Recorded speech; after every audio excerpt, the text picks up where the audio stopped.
Bună seara tuturor! Alături de mine l-am pe Vasilis.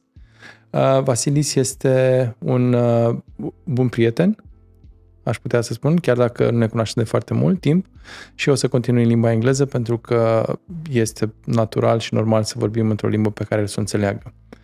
Hi Vasilis, thank you very much for being with me again. And thank you very much for your time and support in this project. I think sharing knowledge is very important from different reasons, and it has a very big complexity, the idea of sharing, like we already discussed in our previous talk. In our previous talk, we found out that you are still very much in contact with research, and you have a very important drive to share knowledge, share information, but in the same time to discover. And you do this discovering through research, and then you take the information from there and spread it to the people that want to read, listen, and attend your courses. Please tell me and us about the main things that are attractive in your life regarding research in this moment. Thank you for having me, Andrei. It's a big honor for me to have this discussion with you. So it's not completely like this because my research is one small part of what is published every day, and we cannot digest, read, or evaluate critically or not the published research that is produced not only in our profession in general. So in my courses, I try to take some basic stuff from research, filter them through my personal perspective, add them in a basket of clinical reasoning, and take it out of there and use it clinically and try to transfer it to the attendees of my course. So it's not a process, take it from research and just transfer it. It's filtered information, and I try to transfer it into my daily clinical practice, the one that I used to have. So instead of taking something solid as it is, I try to transform it through a process that will help me understand in depth and try not to generalize this specific thing, but try to make it broader in order to have applications in different conditions. Okay, it sounds even better than I was able to present it.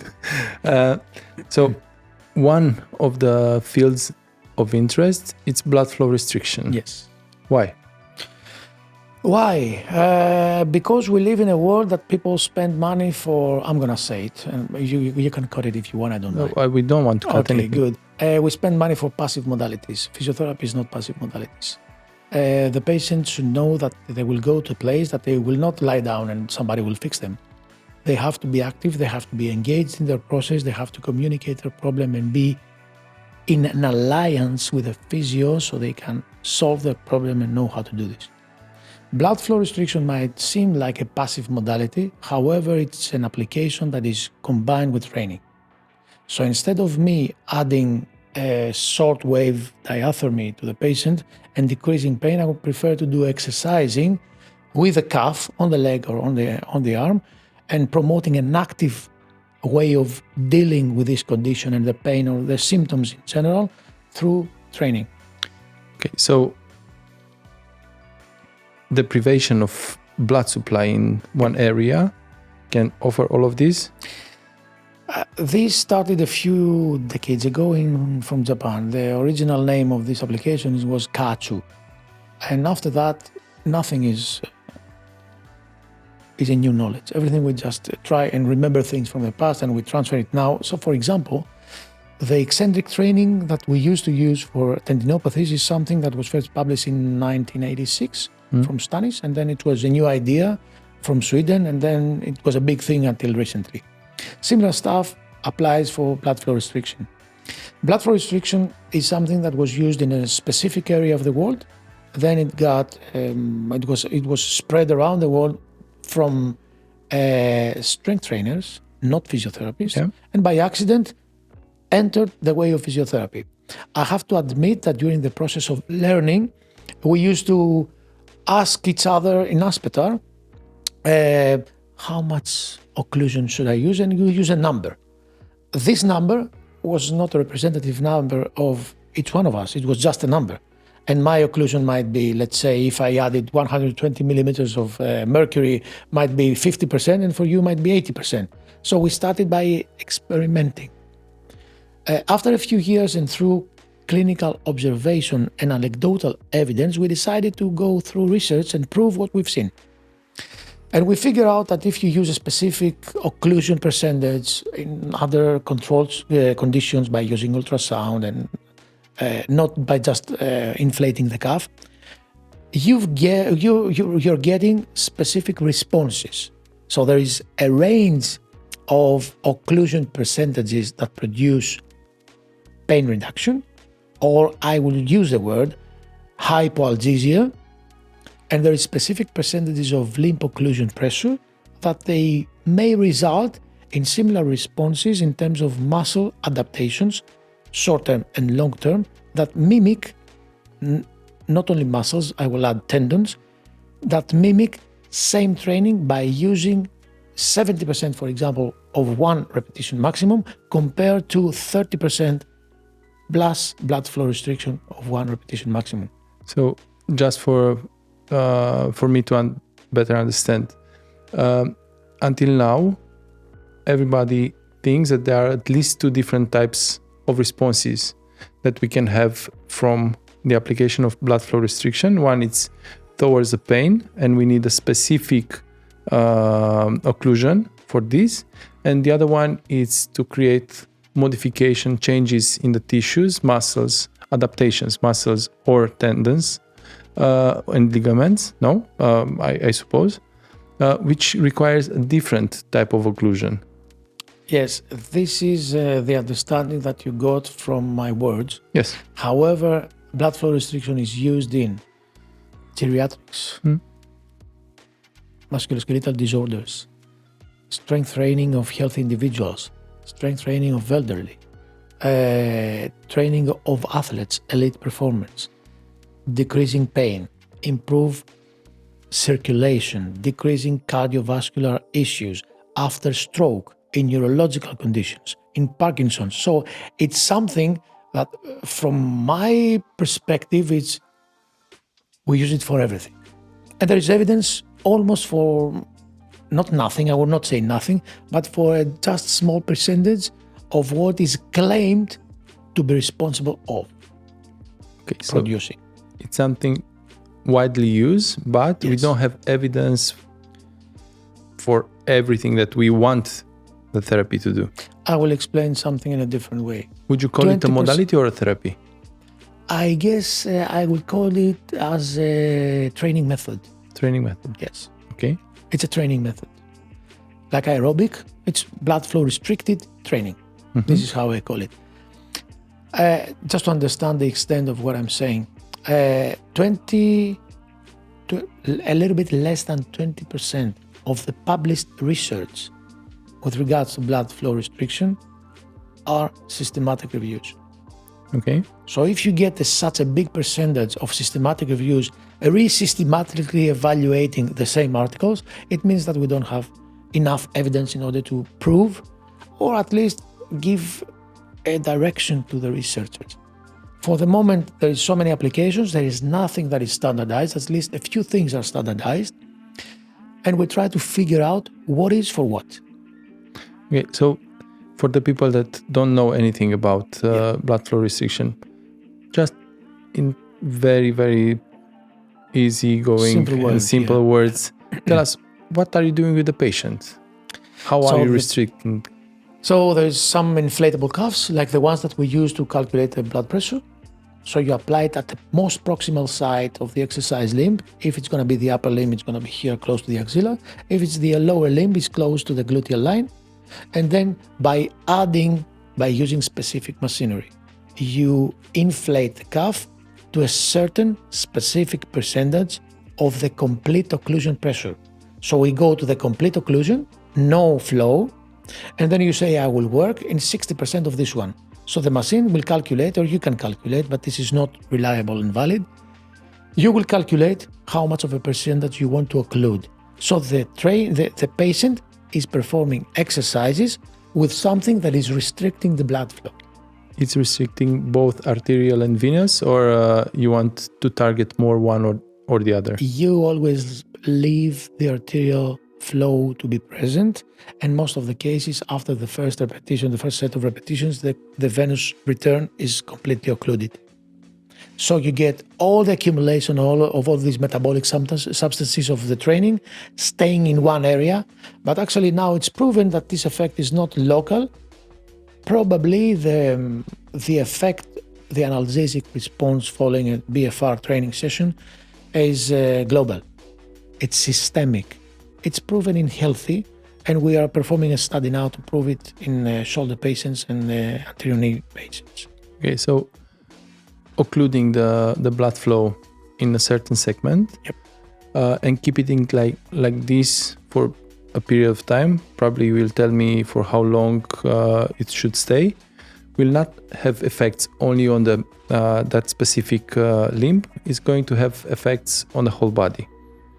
Yes, in terms of pain, and in terms of strength, not strength only, muscle-related changes. We recently published in 2022 with one of my PhD students, Kyriakos Pavlou, a systematic review of the proximal effect of blood flow restriction. So if you're restricting the upper limb below the axilla, we know what's going on here, but we never knew what's going on here. So we evaluated that, and we found an effect even in areas that is above the occlusion site. For how long do you keep the occlusion? Depends on the application. So if you want to apply the blood flow restriction for in order to reduce pain or to modify pain or to condition pain, probably you're going to use it for 4 sets.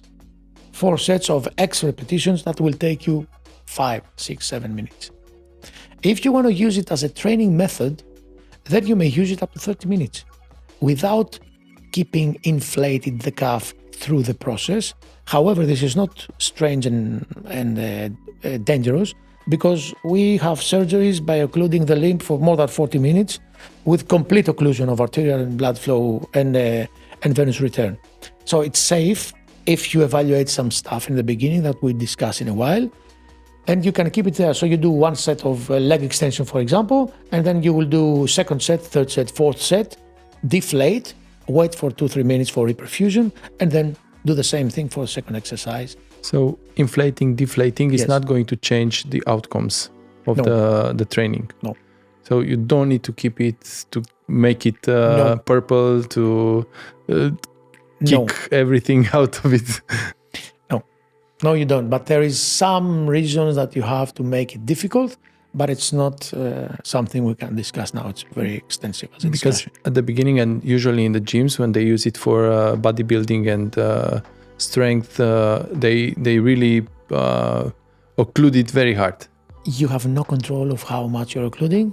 There is evidence suggesting that the reperfusion is the issue if you completely occlude the arterial and venous return. So we have started saying that these guys knew nothing, and they're just playing with closed eyes in a game that they were not leading at all, similar to flossing. Okay. But yes, if you do it like this, it's more or less the same procedure. Yes, You it's occlude. not standardized. Exactly. You don't know how much, you don't know what's going on, and how much on a vein occlusion, and depends on your experience. And I think the 4 worst words is according to my experience in our science. Okay, so I really like this, and I enjoy that. I'm happy that you brought it. So why our experience it's such a bad thing? Because, Or a statement that says according to my yes, experience. Because Seeing patients for 30 years does not give you 30-year experience because you may do the same thing for 30 years. Most of us used to be in a clinic working by ourselves and we're just doing our stuff with no other clinicians within us, no external assessment, no critical discussion, no self-reflection because you don't need to do self-reflection if you're doing the same thing. I'm becoming an expert, and as you grow, you're developing this kind of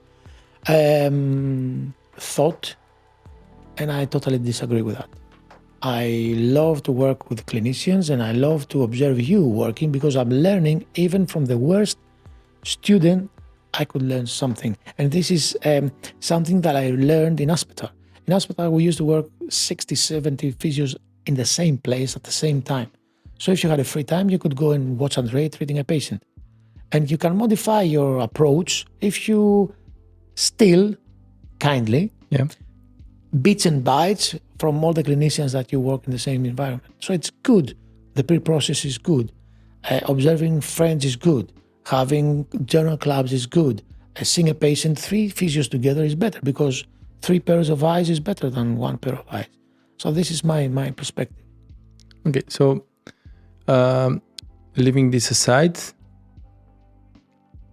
it's not a bad thing to have our own experience, but it's a very bad thing in generalizing and saying that this is like this because of my experience.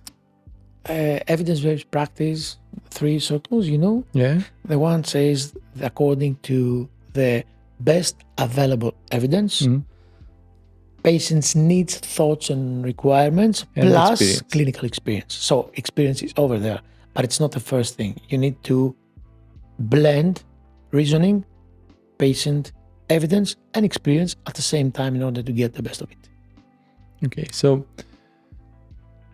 you have this in mind, and in the same time, you tried to implement new things, coming back to the blood flow restriction, because I think you are one of the pioneers regarding blood flow restriction and pain. In research. Because in practice, this was firstly observed by other people. They didn't know how to standardize the process. It started within us from hospital. However, there is other researchers in the States or around the world that have done something similar. The best papers with regards to clinical populations with musculoskeletal conditions, lower limb, were published by our group back then in 2018 in hospital.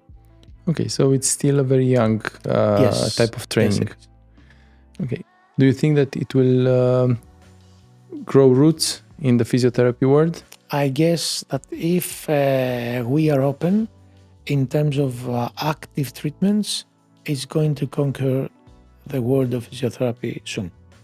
Okay, so you are very confident and optimistic. Yes. I really like this because I know that you are not optimistic about a lot of things. So it means that it has some very good background and very good and steady findings in your research. I was shocked recently when I read the 6th publication. It was a 6th randomized controlled trial using 30% of 1 repetition maximum, and this 30% of 1 repetition maximum with blood flow restriction managed to change tissue properties and tissue substance in tendons. While we know that in order to change the tendon, you need to load the tendon in high strains, like 4 point something percent up to 8-9%, and in order to do this, even in compliant tendons, you need loads more than 70% of 1 RM. So this was shocking for me, but I'm still waiting about that and still feeling optimistic. Okay, so this means that we can treat tendons with less load by adding the restriction, the blood flow restriction in the training. It seems so. And I will be honest with you, these studies are published only from one research group.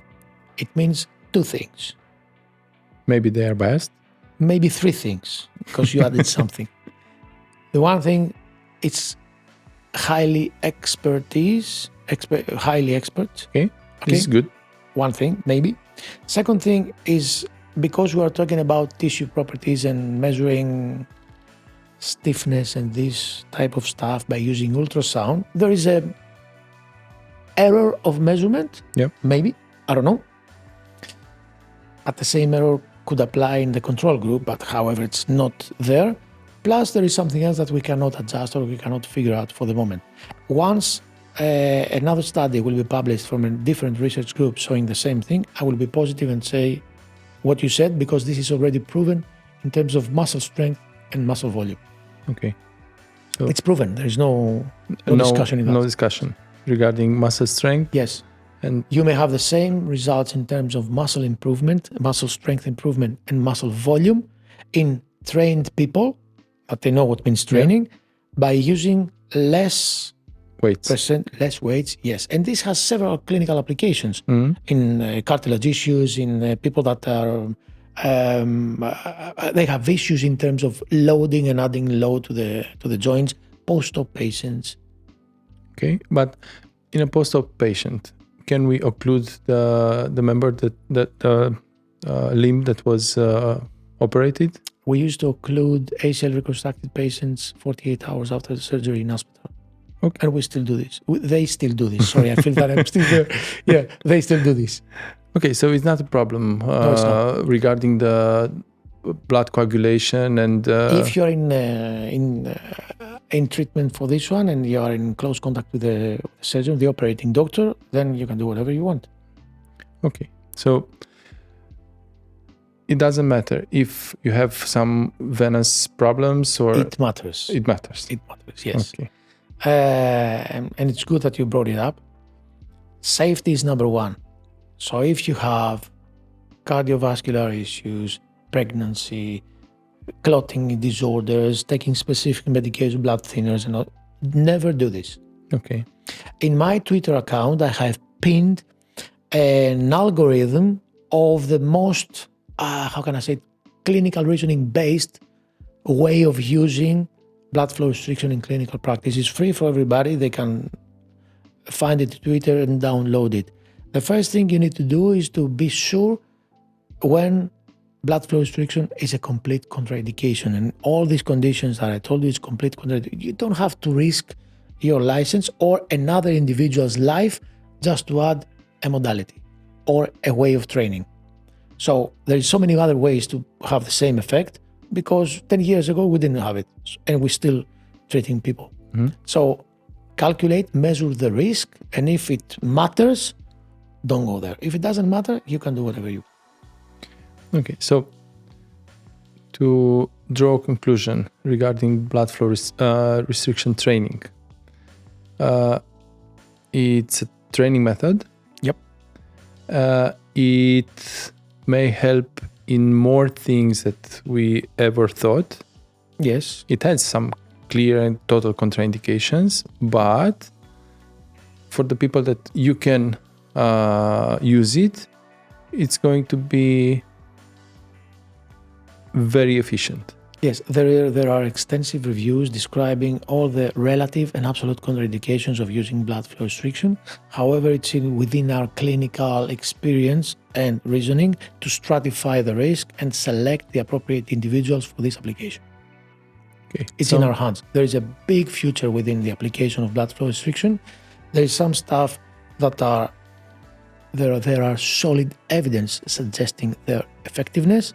However, we have so many gray areas and so many black areas and black holes that we still need to research in the near future. To polish. Exactly.